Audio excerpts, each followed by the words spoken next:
Viewers, আসসালামু আলাইকুম। নেহারিন মিসের ক্লাসটা শেষ করেই দেন চলে আসলাম একটু শিল্পকলাতে। অ্যাকচুয়ালি আজকে শিল্পকলাতে বাংলা গানের একটা প্রোগ্রাম হচ্ছে, আর এক পাশে এক্সিবিশন চলতেছে।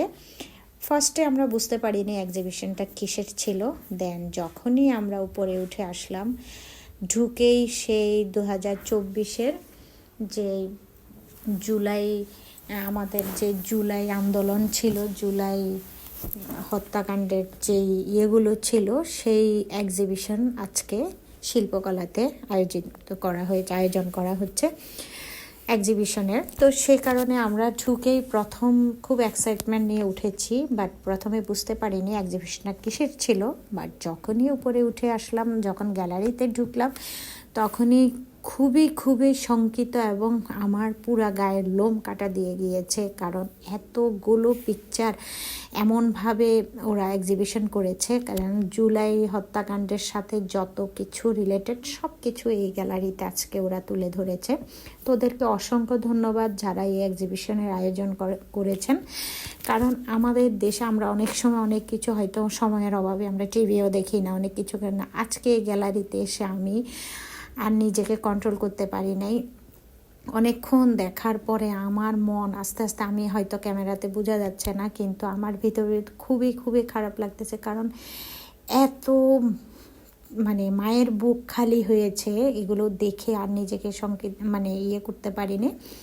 দেন সবাই যখন দেখতেছে, আর আমার মেয়ে তো একটু এক্সিবিশন, আর্ট গ্যালারি এগুলো একটু বেশি পছন্দ করে, যেহেতু ও এগুলোর সাথে রিলেটেড, ও কালচারাল প্রোগ্রাম সব কিছুতে, আর ছোটোবেলা থেকে ওর এখানে অনেক এক্সিবিশন হয়েছে। ওর আর্টের রুবেল স্যারের কাছে যখন সে আর্ট শিখতো, তখন ওর এখানে অনেক ধরনের পিকচার গ্যালারিতে থাকতো। তো আমাদের এটা অনেক পুরাতন জায়গা, আমাদের অনেক পুরানো স্মৃতি আছে এখানে। তো এখানে এসে যখন আমি পিকচারগুলো দেখতেছি,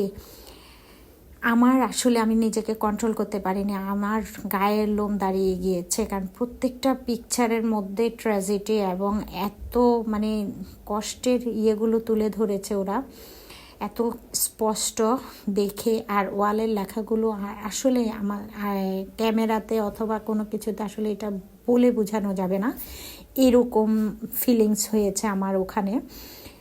আমার না, সবাইরে হবে। কারণ এই স্বাধীনতাটা আমাদের কত কৃতিত্বের সাথে আমরা অর্জন করেছি, অনেক ধরনের দুঃখ কষ্ট, অনেক ত্যাগের পরে, অনেক ত্যাগ স্বীকার করার পরে আমাদের যে ভাইয়েরা মারা গিয়েছেন, যাদের জীবনের বিনিময়ে আমরা এই স্বাধীনতা পেয়েছি, তাদের জন্য দোয়া করি আল্লাহ যেন তাদেরকে জান্নাতবাসী করেন, আর তাদের পরিবারকে যেন আল্লাহ ধৈর্য এবং শক্তি দেয় যেন এই কষ্টগুলো সহ্য করার জন্য। এইটা হলো লাস্টে দেখলাম যে মীর মুগ্ধের একটা ইয়ে। তো এখানে এটা দেখে আরও বেশি খারাপ লেগেছে, কারণ এখানে নিজেকে আর কন্ট্রোল করতে পারিনি। কারণ সেকেন্ড ফ্লোর, থার্ড ফ্লোর, দুইটা ফ্লোরে এক্সিবিশনের ইয়ে করলো, ওরা অ্যারেঞ্জমেন্ট করেছে খুবই সুন্দর করে। ওরা পুরো হলটা ফুল শিল্পকলার আর্ট গ্যালারিটা ওরা আজকে নিয়ে নিচ্ছে। আর এইটা হলো সবচেয়ে অ্যাট্রাকশন এবং সবচেয়ে খুবই পিকচার দেওয়ালের, যে আমাদের রক্তে লাল হয়ে বাংলাদেশটা স্বাধীনতা অর্জন করেছে। কত মায়ের বুকের রক্ত এখানে আছে, কত মায়ের চোখের পানি এখানে আছে, এবং কত ভাইয়ের লাশের চিহ্ন এখানে আছে।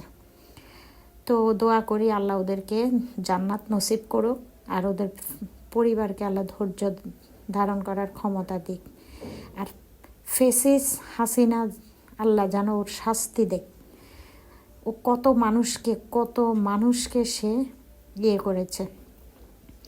যাই হোক, সব কিছু দেখে টেকে অনেকক্ষণ দেখলাম, আসলে ওখান থেকে আসতে ইচ্ছা করতেছে না। এই যে প্রত্যেকটা জিনিস কিভাবে ওরা তুলে ধরছে, আসলে দিস ইজ ট্রু হিস্ট্রি।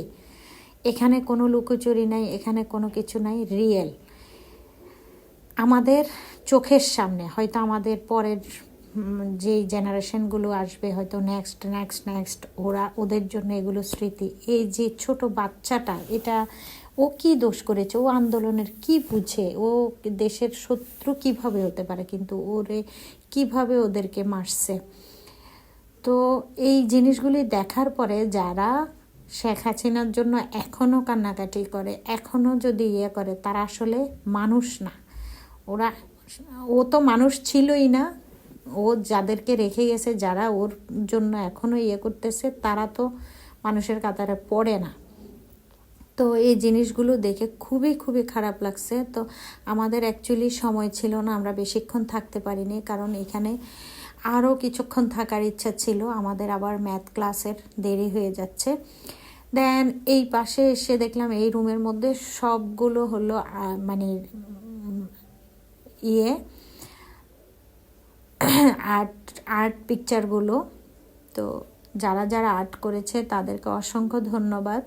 এই মীরমুগ্ধর এই জিনিসটাও ওরা খুব সুন্দর করে ফুটিয়ে তুলেছে, ওর আইডি কার্ড, ওর পানির বোতল। তো খুবই খারাপ লাগে, সবার জন্যই খারাপ লাগে। আমার পরে আর নিজেকে কন্ট্রোল করতে পারি না, আমি আর নিজেকে ধরে রাখতে পারি না। আমার মুড টুড সব চেঞ্জ হয়ে গেছে। আমার মানে ইচ্ছা করতেছে কান্না করার জন্য, মানে এগুলো দেখে। আসলে জুলাই আন্দোলন আমরা পিকচারে দেখছি, টিভিতে দেখেছি, কিন্তু রিয়েল যারা ওখানে ছিল তাদের কেমন অবস্থা হয়েছে। দেন ফাইনালি আমাদের গ্যালারি ঘোরা হয়ে গিয়েছে, ভিক্টোরি আমরা পেয়ে গিয়েছি, আমাদের দেশ স্বাধীন হলো আলহামদুলিল্লাহ। আমরা এখন ফেসিবাদ থেকে অনেক অনেক দূরে। তো সামনের দিনগুলো যেন সবাই ভালো যায় সেই কামনাই করতেছি। দেন আর্ট গ্যালারি থেকে সোজা বের হয়ে যাচ্ছে। আমরা এখন চলে যাব ম্যাথ টিচারের কাছে, কারণ আমাদের সময় খুব কম। এখানে প্রোগ্রাম শুরু হবে 6টা থেকে। প্রতিদিনে কোনো না কোনো প্রোগ্রাম থাকে, যেহেতু ওর জন্য আমার আসতে হয়। তারপরেও আমি সময় পাই না, আমি কোচিংয়ের ওখানেই বসে থাকি। দেন আমরা বের হয়ে সোজা এখন টুকটুক টুকটুক করে হেঁটে চলে যাচ্ছি। তো এই পর্যন্ত, আমাদের জন্য দোয়া করবেন। নেক্সট কোনো ভিডিওতে আবার দেখা হচ্ছে, সে পর্যন্ত আল্লাহ হাফেজ, বাই বাই। দেখা হবে আবার, সি ইউ অ্যাগেন।